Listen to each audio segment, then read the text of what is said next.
वृक्ष ही जीवन वृक्ष ही संपद एही नारा दे वृक्षरोपण करने उद्देश्य आगक बढ़ी संतोष मल्लिक। कटक जिला नियाली ब्लॉक कृष्णप्रसाद पंचायत संतोष से एबे आदर्श पलटि जाइछंती। विश्व रे चली महामारी कोरोना ऑक्सीजन अभाव कारण मनुष्य जीवन मृत्यु मुखरे चली जाउछि। सुस्थ समाज पाई वृक्ष निहाती आवश्यक।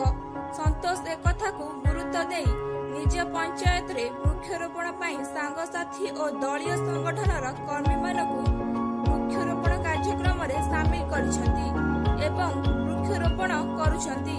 अन्य मानकु वृक्षरोपण पाई उत्साहित करुछंती।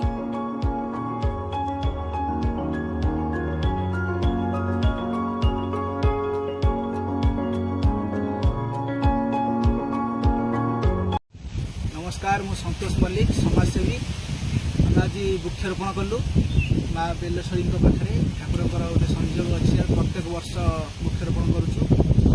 आम यही उद्देश्य वृक्षरोपण करुचु कि पूर्व वर्ष जो कोरोना महामारी समय लोक मान ऑक्सीजन अभाव लोक मैंने मृत्युवरण कले आम से वृक्षरोपण करुचु। प्रत्येक वर्ष वृक्षरोपण आम कर चलु। आम समस्त अनुरोध करूँ कि समस्ते परिष्कार परिवेश सुस्थ समाज सुस्थ रहिले समस्ते सुस्थ रहिए। कहबी छोट पिला मोर छोटिया हास बड़ मन मोर बड़ साहस। ओडिशा मोर सोनार राज्य, ओडिशा को श्रेष्ठ करने आस। वंदे उत्कल जननी।